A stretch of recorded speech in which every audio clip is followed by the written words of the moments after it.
Real quick, I want to thank our sponsors, MidFirst Bank, Laser Light Skin Clinic, the National Cowboy and Western Heritage Museum, Fire Lake Casino, and the Oklahoma Ford dealers.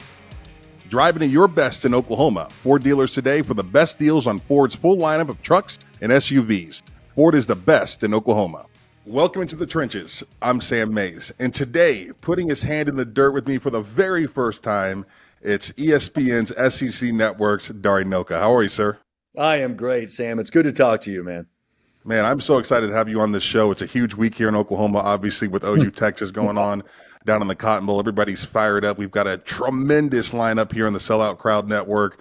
Bob Stoops has got Baker Mayfield. We got Teddy Lehman. We got Roy Williams. I just spoke to Tommy Harris not too long ago. And Dari Nowkhah ends it in a fantastic way for us. So thank you so much for your time.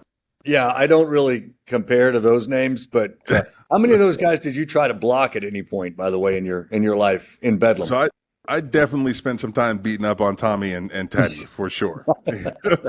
I thought so. And I feel like our relationships are strained now because of it. Yeah, I hear you. Those are some good battles, man. All right, I got to ask you this question before we get into the game and what's going on in the SEC. How do you feel about the Bixby Spartans dominating the east side of the state of Oklahoma in high school football? I'm not comfortable with it, to be honest. I thought it was Jinx and Union and the occasional BA and Owasso nibble. You could see it coming. When they were 5A, they were building and building. That's a part of the Tulsa area where people are moving further south. They're getting a massive population, a little bit of wealth, and the ability probably to bring some kids in from wherever they want. I think it was kind of meant to be, and you could see it coming a little bit, but I think we need to somehow put a little bit of a slowdown on it. You're right. Now, when did you graduate from Union? 94. 94. Had they already begun their dominance of the east side? No. So it was us, Jinx, BA, we were all still really kind of about the same. Midwest City was in fact, my freshman year at OU was 95. It would have been the 94 season actually, because I was out. I was a freshman. Midwest City beat Union in the state championship game in Stillwater. So it was still a little bit west side, and then eventually, shortly after that, is kind of when Bill Blankenship and Alan Trimble, great man who we lost way too soon, Coach Trimble, but really kind of started their 2-decade, 25-year almost dominance of that side of the state of Oklahoma in 6A. All right, let's dive into it. OU Texas weekend. You are an OU grad. I know that you look forward to this weekend every year, just like I do. Obviously, I didn't play in this game, but for me, OU Texas back in the early 2000s was a decision who was going to compete for a national championship. They were the flagships of the conference.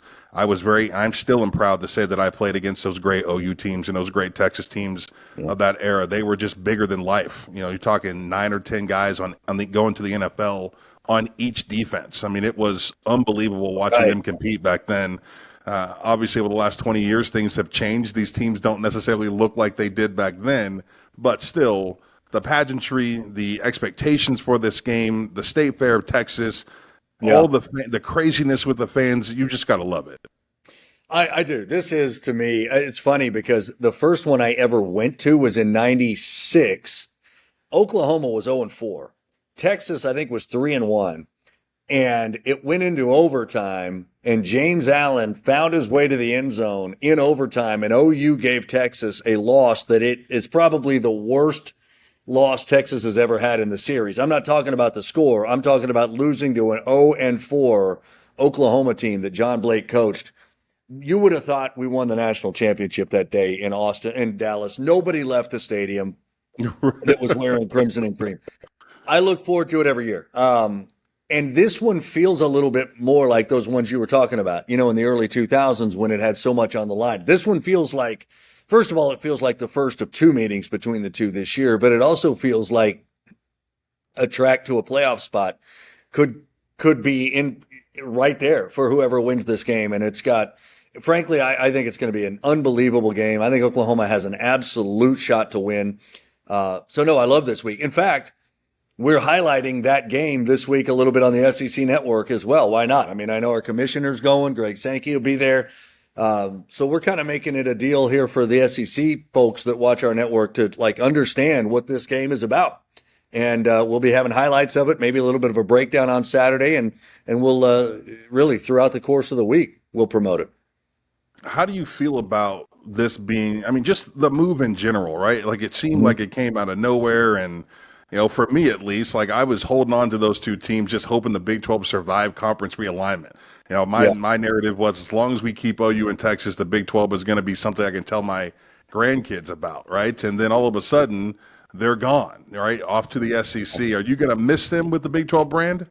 No, because, so yes, a part of me will. But like, let's be real here. My television life is the Southeastern Conference, and I get to welcome in my alma mater and our biggest rival to the league. So the league that I cover on a daily basis, the league, the network I'm on that is associated with and works in conjunction with the SEC itself is getting two premier power programs. We watch the Big Ten blow up, right? We don't know what the ACC is going to do. We know the Pac-12 is never going to look the same, even if it has the same name. And we know the Big 12, frankly, has done a really good job, I think, in building itself, but in rebuilding. But our league is one that is very stable. It is highly successful, and getting OU and Texas in it, I'm thrilled. It was one of the best days of my life outside of family when it became official that OU and Texas were coming into this league. It's a great mix of professional and personal interests, and I couldn't be happier about it. When you take a look at both programs, is there one that you feel like is more SEC ready, and maybe not necessarily from the team aspect, like personnel wise, but I'm talking about just the program in general? Because for me, it just seems like the Longhorns get it right now, right? Like they're going to just sacrifice it all. We'll find a way to compete.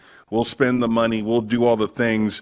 Oklahoma's brand is exceptional in the last 20 years. And there does feel to me like there's a little bit of, we don't have to play the games that everyone else does because we are Oklahoma football, and we do have this history, and we have been so dominant in the last 20 years of college football. I think both of them, to be honest, Sam, I think they're very, very similar in those ways. I think, we always hear the line here, and people around the country want to make fun of it, and I totally get it, right? It just means more. But ultimately, what does it just means more mean? Well, it means to the houses in the Southeast, to the fans of SEC schools, what their team does on a given Saturday means more. It'll impact their mood for a week. It will impact whether or not they can sleep. It'll impact how happy they are at home, how happy they are at work, the things they say to their buddies. Their identity is, in many ways, in this part of the country, in the SEC, their identity is tied into the university's athletics teams that they root for. Culturally, Texas is the same. Culturally, Oklahoma is the same. Geography makes sense, but culturally, within the fan bases and the importance of the schools and the teams to the fan bases on an hourly, daily, seasonal basis, it's the same. It fits beautifully into this league. Texas has every resource in the world to succeed. I think Oklahoma has every resource in the world to succeed. We're seeing it in transfer portal. We're seeing it in NIL. We're seeing it in high school recruiting. Oklahoma's not lagging behind really anybody when it comes to being able to get who they want with the resources that they have to offer. So I think both of them are absolutely SEC ready. And frankly, I think on the field, they're both very much SEC ready. I didn't think that would be the case, but I do, as I'm watching Texas now and I'm watching Oklahoma now. And frankly, I'm seeing the transfer portal impact the SEC a little bit more in a negative way than we thought it would. I think they're gonna blend in beautifully immediately. Yeah, the portal has been interesting for sure. In the beginning, I was a little uncertain. I'll say this: I was happy for those kids who got stuck. Right? I played with guys in college that they had expectations that they were going to be starters, and it didn't work out for them. Then they had to sit there for 2 or 3 years, with no hope of getting on the field, and all they wanted to do was play football, right? There's some point with every college football player that you realize I'm not going to play in the NFL, but it doesn't mean you want to just give up, right, and be a tackling dummy in practice. So I'm happy for those guys that were able to leave programs and go find playing time. I think that is cool. But I'm also, I think as it gets deeper into this whole thing, like you said, it's kind of impacting the SEC negatively, but it's really adding more parity across the board. Love right? it. You're seeing these guys go coast to coast, and we're just getting better football in college now. I think that's the best thing that could have happened. Over the last 2 years, 728 football players from the SEC transferred out of SEC schools. 728. Wow. Now, which is by far more than any other conference.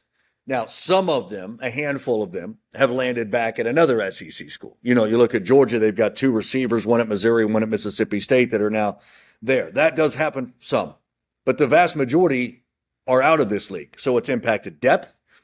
It's certainly added SEC quality talent to other rosters and other conferences. There's no question it is the biggest thing that's impacted the level of parity. I think that I thought, like a lot of people thought, oh, okay. And Nick Saban even said it. Fine, I'll just kind of keep getting these guys and we'll just keep building. You think, all right, that portal's going to mean, Georgia can get who they want. Bama can get who they want. LSU can get who they want. And it's actually gone the other direction. We've seen people leaving these rosters to get opportunities elsewhere, and it's paying off for them.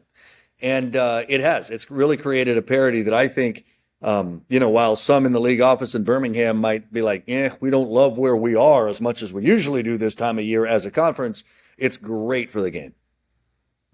I would have told you probably 2009 through about 17 that as a 60-40 run guard from Northeastern Ohio, I would have had very few choices on where to go play college football, right? Like you go back to 2000 and everybody's running the football, and the Big Ten's got a ton of them. The Pac-12 had a ton of them. Big 12 obviously had a ton of them at that time.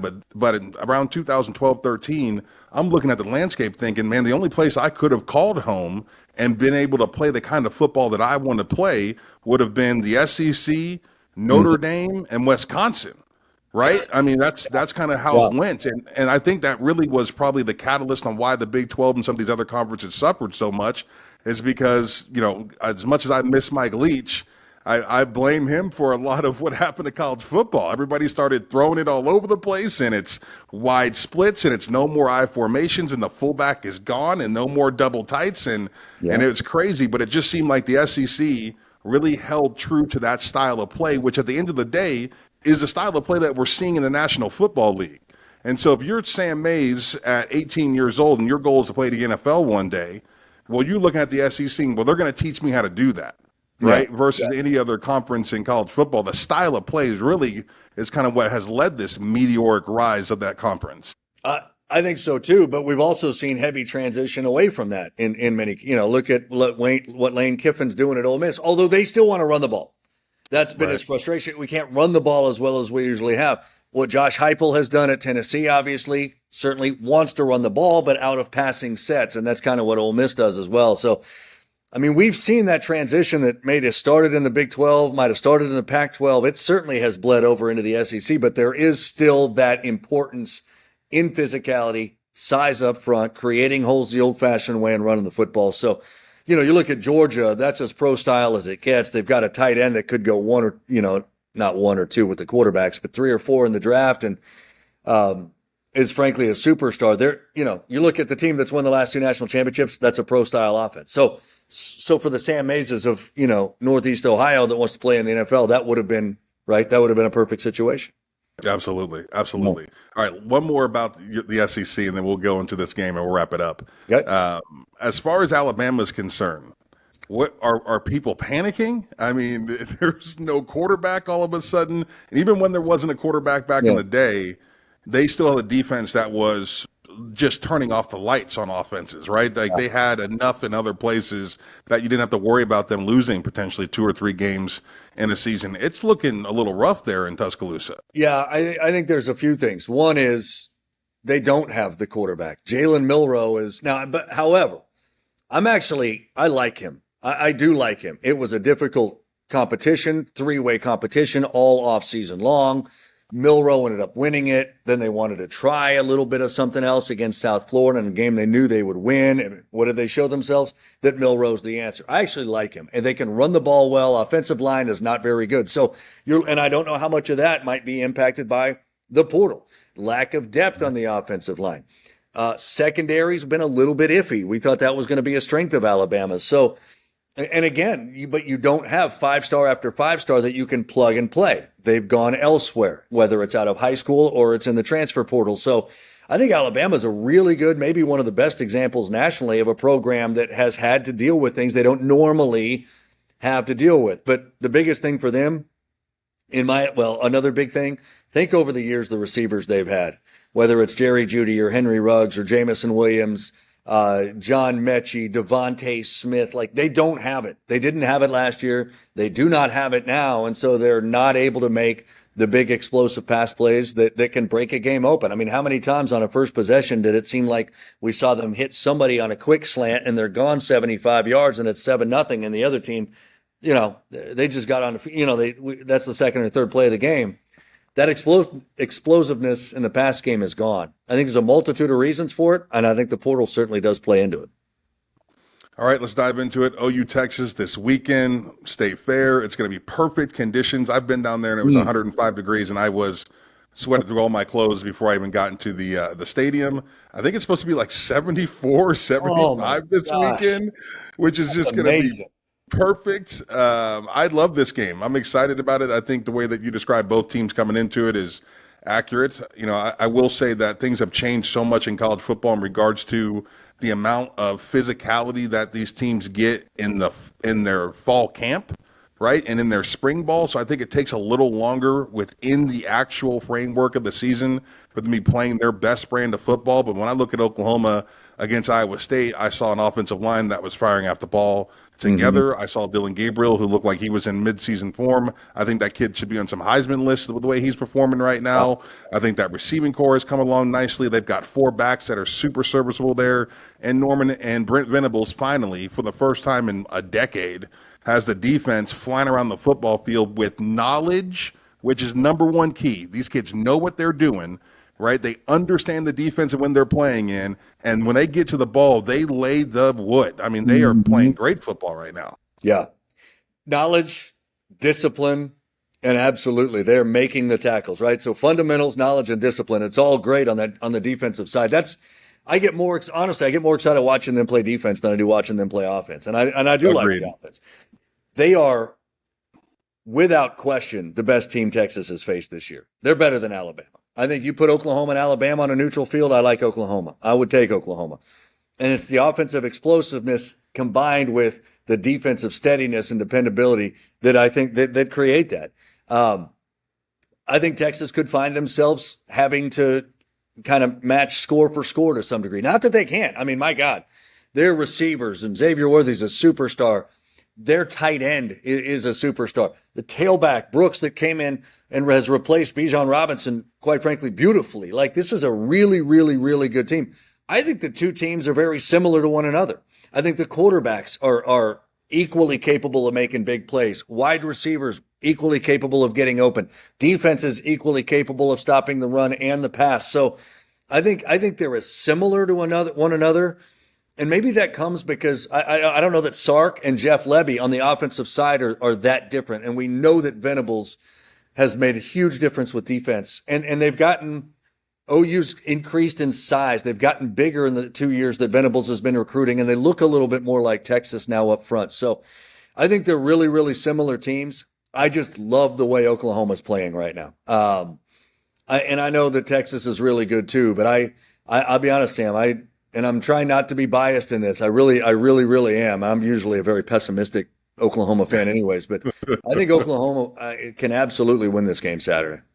Yeah, no, I agree with you for sure. I haven't come up with a score yet, but I think it's going to be a relatively, I don't want to say a high-scoring affair, but it wouldn't surprise me to see this look like, 35-28 situation. I think they're going to get after it pretty good. I think it's going to be a physical matchup, probably one of the more physical matchups we've seen in about 10 years in this game. And I think there's something more on the line this weekend when you consider taking that move into the SEC.